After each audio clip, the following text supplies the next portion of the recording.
Parce que le cinéma, c'est un moment, de temps suspendu. C'est un moment, collectif. Une salle, qui peut être bondée où on est rarement seul dans une salle. Il y a au moins 2-3 personnes et des gens minimum et des gens qui se connaissent pas forcément et qui vivent, pendant 1 heure et demie, 2 heures, un moment collectif, voilà.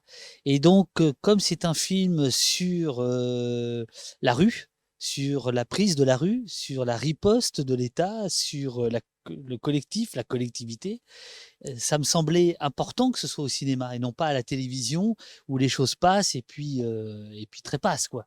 Le cinéma, c'est un moment où il y a pas de notification, c'est un moment où on ne peut pas, détourner le regard et c'est un moment, un peu solennel d'une certaine manière et comment dirais-je? Le ce débat-là effectivement sur la question du maintien de l'ordre et plus exactement en fait sur la question de la démocratie, c'est quelque chose que je porte depuis très, très longtemps, puisqu'en fait il y a eu d'autres films avant, il y a eu d'autres choses avant, mais pas au cinéma et puis il y avait une autre chose, là pour le coup, purement esthétique, c'était le fait de dire que les images de téléphone, les images de réseaux sociaux, en fait, avaient une valeur de cinéma. Pas toutes, évidemment, mais que le geste, cinématographique, c'est le fait de mettre sur écran des images de Twitter, de Facebook, d'Instagram, de tout ce que vous voulez et de dire que là où on les swipe, là où on les balaye, là où on les scrolle et où on les oublie, là, on les a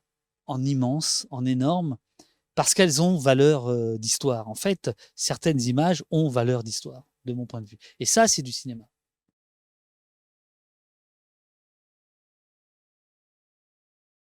Alors effectivement, que ce soit principalement des plans séquences, ça c'était, aussi un choix de cinéma. C'est-à-dire, c'est l'idée de dire: «On va regarder les choses dans la durée, dans leur entièreté», comme dans la vie, dans une manifestation où tout d'un coup ça bascule dans autre chose. Vous pouvez pas arrêter ou couper, c'est i la scène est complète. Ces images, on me les a confiées, ces images, je suis allé les chercher sur les réseaux sociaux. Ces images, je les ai collectionnées, pendant, des années, sans savoir en réalité que j'en ferais un film. C'est-à-dire que c'était dans un travail, que les gens qui nous écoutent ne connaissent pas, qui est un travail de lanceur d'alerte sur Twitter où je répertoriais méthodiquement, les images, les plaintes de violences policières présumées ou avérées, sur mon compte Twitter et en fait, ce compte Twitter a agrégé beaucoup, beaucoup d'images, notamment lors des gilets jaunes et c'est à ce moment-là que, moi je mettais de côté ces images-là parce que je les mettais, en ligne sur mon compte Twitter ou et puis je l'ai classé. Donc, d'une certaine manière, c'est un travail de documentariste, que je fais avant même de faire un documentaire, si vous voulez. C'est cette idée-là, voilà.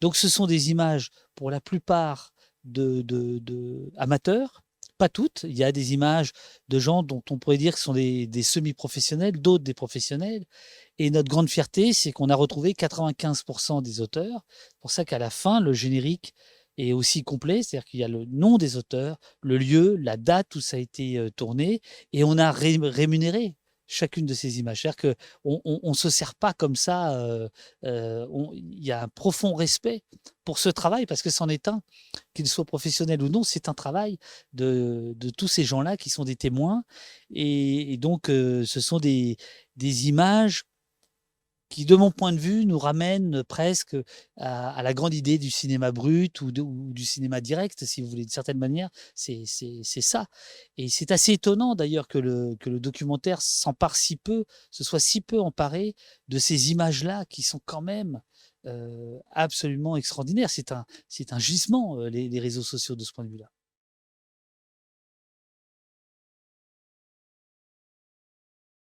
Alors là aussi, il y a la question du cinéma. C'est-à-dire que déjà, avant même de choisir qui viendrait parler, moi j'ai réfléchi pendant des mois et des mois à comment ils allaient parler.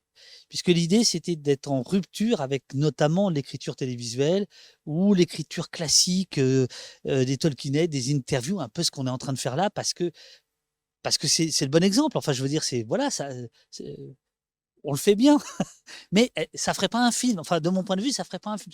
Ça a une autre justification, quoi. Là, on est dans une interview. J'essaie de vous séduire, vous essayez de me séduire. C'est le rôle de, c'est le jeu de l'interview. Et donc, moi, je voulais pas du tout ça dans le film. Et donc, je passe les étapes, mais on en arrive à cette idée-là de conversation, de gens qui ne parlent pas à un intervieweur et a fortiori à une caméra, qui ne sont pas sur un plateau télé, qui ne sont pas dans un spectacle et qui ne sont pas, même s'ils sont en désaccord, dans un clash. Ça, c'était très important de ne pas retrouver ce qui dégouline de partout, notamment aux États-Unis, mais pas que, toute cette télévision de clash, de répliques, d'invectives, de formules, qui peuvent être efficaces, mais qui ne sont pas du tout documentaires. Donc c'était l'idée, c'était vraiment de mettre en place un système de conversation où des gens, par deux, se parlaient, essayaient de se convaincre, s'écouter, échanger, etc. Alors d'où viennent ces gens? Alors, il y a des gens que je connais depuis très, très, très longtemps, parfois 25 ans, et d'autres que j'ai quasiment rencontrés au tournage. C'est assez extraordinaire. Par exemple, Mélanie, cette femme qui, au milieu du film, pendant 3 minutes, c'est un plan séquence où elle parle de la violence, où elle part de la violence des manifestants pour arriver à la violence sociale, à la violence économique, à la violence politique. C'est espèce de moment, de mon point de vue, c'est le moment le plus politique du film. Et en fait, c'est donné par quelqu'un dont on pourrait se dire, c'est une victime. Non, justement, le film n'est pas là en train de dire il y a des victimes, il y a des experts ou quoi. Jamais on emploie ces termes-là. On sort de cette idée-là. Ben, Mélanie, par exemple, en fait, quand elle vient, euh, elle croit au fond, alors je pensais avoir été clair, mais c'est pas. Elle croit qu'elle accompagne Vanessa et que elles vont faire une petite conversation, etc. Donc je la découvre, Mélanie, on s'est parlé au téléphone, mais je l'avais jamais vue. Et ça, c'est un moment, bah voilà, c'est des moments de tournage. Ça arrive une fois par tournage. Un moment de grâce, voilà. D'autres, c'est des policiers que j'ai pu connaître il y a des années quand je travaillais dans le journalisme. Il y a des chercheurs que j'ai pu connaître aussi. Il y a des historiennes que j'ai découvert. La moitié des gens, je les ai découverts quelques mois avant, en fait, avant le film. Et ce qui était important pour moi, c'était de me dire qu'ils avaient au moins tous un dénominateur commun, c'était le souci du débat. Ils pouvaient être en désaccord, mais au moins, il y avait cette idée du débat, de croire en la vertu du débat, ce qui est pas toujours évident aujourd'hui. Je veux dire qu'en fait, c'est assez curieux. Plus il y a de micros, de caméras, et moins il y a de débats. Plus on est chacun dans nos bulles de filtre, il n'y a pas vraiment de moments comme ça d'agora ou de choses comme ça. Et donc, ce sont des gens qui ont été choisis soit par leur expérience, soit par leur connaissance, avec au moins l'idée qu'ils avaient envie de discuter.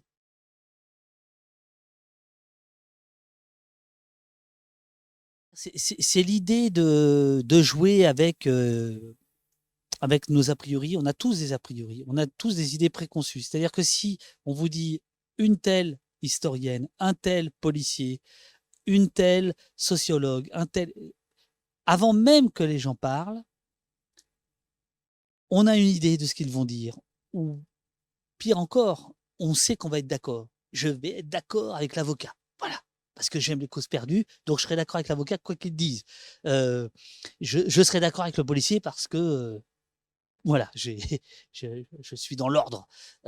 Et donc, l'idée de dire on gomme la fonction, en fait, c'est de gommer, d'abord de manière euh, euh, provisoire, puisque en réalité, à la fin, on sait qui est qui, et il y a parfois quand même dans le film des pistes qui sont données, soit par le vocabulaire, soit par la tenue, par le comportement, la gestuelle. On perçoit quand même parfois qui est qui, pas toujours, pas toujours. Et cette idée-là aussi, si vous voulez, donc c'est d'abolir nos propres idées préconçues, c'est d'enclencher la concentration, d'être le plus possible dans l'écoute et non pas dans dans le jugement, tout de suite parce qu'on me dit: «Bah, un tel, il fait ça, donc il pense ceci, donc j'ai pas besoin d'écouter». Vous voyez? Et ça, c'est aussi le cinéma. C'est-à-dire que la chance qu'on a, c'est que le plus dur est fait. Le spectateur, il est dans la salle. C'est le plus dur. Une fois qu'il est là, on n'a pas peur qu'il zappe. On n'a pas peur qu'une notification l'emmène ailleurs. À l'inverse de la télévision qui est obligée de garder le client en se disant: «Mais il va partir!» Donc il faut qu'il sache tout, tout de suite, qu'il comprenne tout, tout de suite, qu'il explique tout, qu'on lui explique tout, tout de suite, qu'il y ait pas de mystère et cetera. Là, au contraire, il me semble qu'on peut jouer avec cette part de mystère. Donc ça aussi, c'est important. Il y a une part presque de légèreté dans le film là-dessus, qui est une des seules parts de légèreté parce que le film est dense, il n'est pas léger du tout. Mais cette idée de se dire que votre esprit, à un moment donné, s'en va tout seul en se disant: «Tiens, c'est qui lui? Pourquoi il me dit ça? Est-ce que je suis d'accord avec lui?» Tu sais? Et avec à la fin, de se rendre compte, par exemple, alors ça c'était très drôle dans les débats, c'était de se rendre compte qu'il y avait des gens qui prenaient le général de gendarmerie pour un penseur d'extrême gauche. Et ça, c'est quand même très drôle. C'est pas parce que, il a eu i effectivement, il a quelques phrases dont on s'attend pas forcément à ce qu'elles sortent de la bouche d'un haut gradé. Alors je rassure ceux qui nous écoutent, il n'est pas d'extrême gauche. Il est bien gendarme et il est bien général de gendarmerie. Mais voilà, c'est ça aussi, c'est cette idée de alors, ça a été critiqué. Il y a des gens qui ont critiqué, notamment les journalistes ont critiqué, enfin certains journalistes ont considéré que ça ne se faisait pas de ne pas dire qui était qui et cetera. Alors qu'en fait, je pense qu'on voilà, d'abord on dit qui est qui à la fin et il me semble que le cinéma, c'est quand même un lieu de liberté et donc on doit pouvoir s'autoriser aussi ce genre de liberté. Pourquoi il faudrait que tout soit toujours, marqué, très simple, très évident, et cét non, je crois pas. Je crois qu'on peut, voilà, c'est un moment suspendu donc je pense que c'est pas parce qu'un film est linéaire, dans le sens où il y a un début, un milieu, une fin, que l'esprit peut pas, délinéariser le propos et ça en fait partie. Ça en fait partie.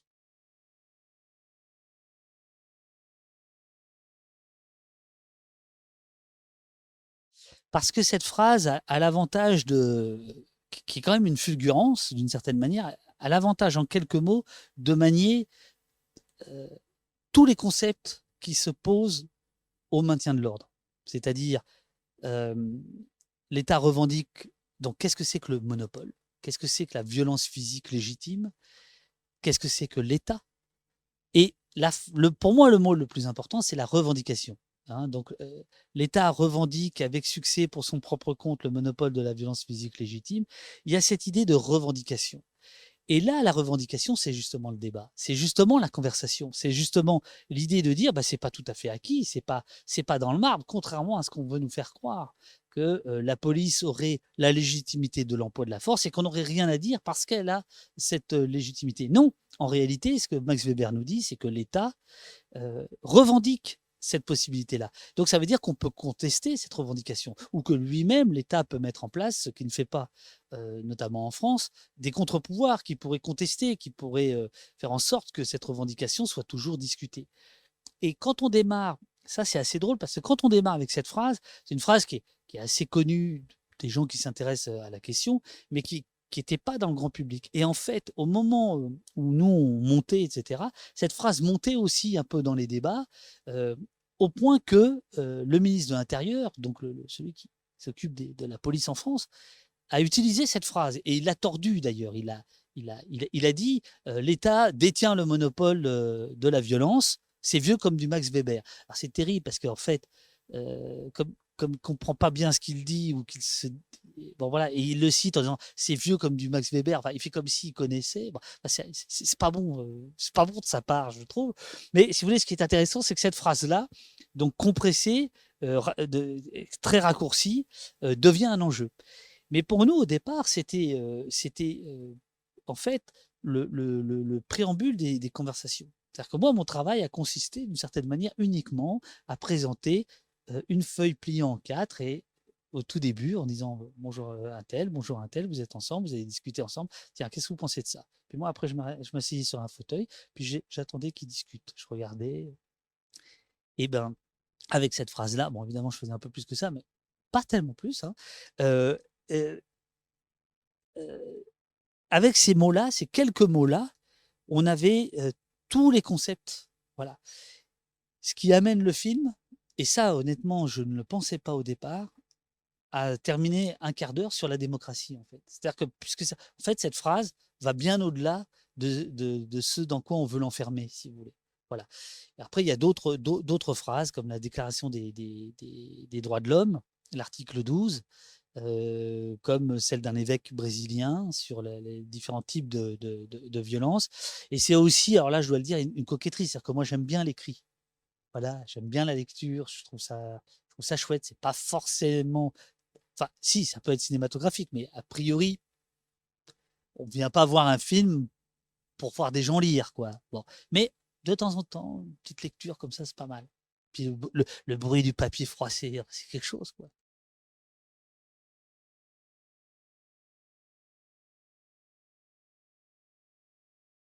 Ah oui, vraiment, parce que c'est ce que Michel Forst, qui est un rapporteur spécial de l'ONU, dit dans le film. Il parle de révolution. Il dit: «C'est une révolution». Alors pour que quelqu'un de l'ONU parle de révolution, faut quand même, faut quand même qu'il se passe quelque chose, quoi. Je veux dire, l'ONU est plutôt, mesure généralement ses mots, choisit bien ses termes, et cetera. Évidemment que c'est une révolution. C'est-à-dire que tout d'un coup, c'est le contre-champ. Le contre-champ que nous n'avions pas ou très peu, très, très peu. Alors ce qui est intéressant, c'est que là, on fait une interview qui va être diffusée aux États-Unis, et c'est aux États-Unis que ça a démarré. Et on peut même dater. C'est 2 mois avant Rodney King, les premières caméras tournées sur de citoyens sur les policiers, ce qu'on a appelé le cop watching.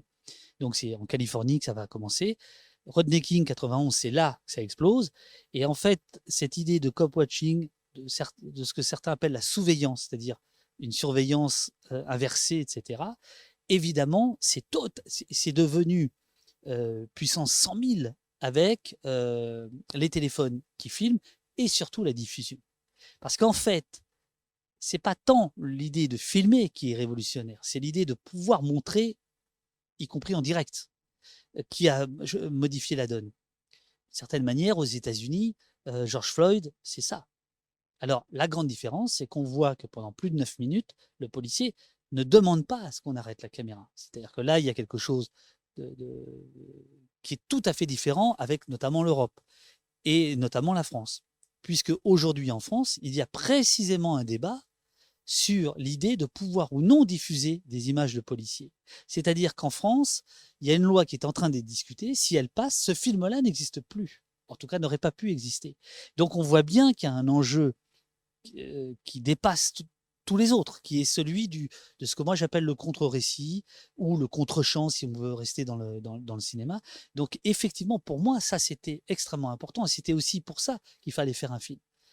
Puisqu'il fallait aller sur le terrain pour prouver l'importance de ces images, l'importance de ce geste qui est de filmer. D'où l'article 12 de la Déclaration des droits de l'homme qui parle d'instauration d'une force publique. Et au XVIIIe siècle, public, ça veut dire au nom de tous, c'est la publicité. Ça veut dire que la police n'est plus la police du roi avec ses lettres de cachet où on enferme les gens sans le moindre jugement ou quoi que ce soit. C'est l'idée de dire la police doit agir au vu et à la su de tous. Et aujourd'hui, en fait, c'est ce que Fabien Jobard, le sociologue, dit dans le film. C'est-à-dire, c'est ça, quoi. C'est ça qui a tout changé. C'est ça qui a tout changé. Mais ça vaut le coup de le mettre en grand. Parce que, d'ailleurs, on voit bien comment la télé traite les images Facebook, Twitter. Elle les maltraite. Elle nous envoie un signal qui dit c'est pas bien comme image. La preuve, on vous rajoute du flou à gauche, à droite pour faire plein pot parce que les gens ne savent pas cadrer. Vous voyez ce que je veux dire? On vous met image Twitter, image Facebook comme si c'était. Bon, mais non, pas du tout. Non, non, non. Non, si l'image elle a été filmée verticale, on la laisse verticale. Et d'ailleurs, là-dessus, je, je- je- il y a un exploitant de cinéma qui a eu une très belle expression lors d'un débat autour du film, qui a dit que la verticalité que le peuple retrouvait de sa hauteur grâce à la verticalité des images, et que la verticalité des images lutter contre la verticalité du pouvoir. Et ça, je trouve que voilà, et je pense que ça lui est venu parce que c'était sur grand écran. Vous voyez ce que je veux dire? Quand c'est sur un petit écran, c'est totalement éphémère. C'est pas du tout fait pour être réfléchi. C'est simplement, instinctif, le cinéma et ailleurs.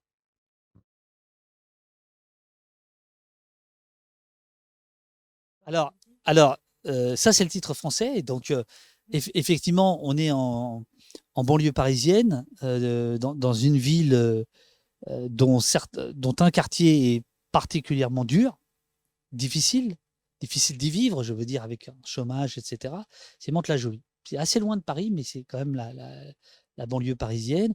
Et en effet, il y a 151 lycéens qui sont agenouillés, entravés, pendant 2-3 heures dans le froid, en décembre 2018. Et un policier filme avec son téléphone. Donc c'est déjà une violence à la violence. Et il rajoute une troisième violence, c'est Hermot. Et il dit: «Ah, voilà une classe qui se tient sage». Et donc on reprend ce terme et comme un retournement de stigmate et ça devient un pays qui se tient sage. Aux États-Unis, le film, a pour titre, le monopole de la violence, hein, The Monopoly of Violence. Là, ça fait référence à Max Weber. Merci à vous.